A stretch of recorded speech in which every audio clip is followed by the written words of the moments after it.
Syederalun sejumlah bangunan yang berada di Pondok Pesantren Babul Makfirah, Desa Cotkeeng, Kecamatan Kuta Baro ludes dilalap si jago merah pada Kamis 25 Januari 2024. Kebakaran tersebut menghanguskan musola dan beberapa bangunan yang berdempetan dengan gedung tersebut.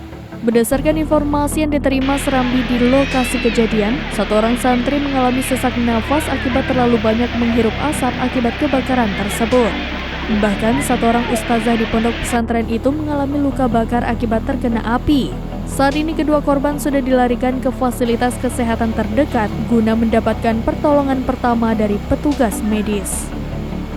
Dari Aceh Besar, Indra Wijaya, serambinews.com.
Download Tribun X sekarang, menghadirkan lokal menjadi Indonesia.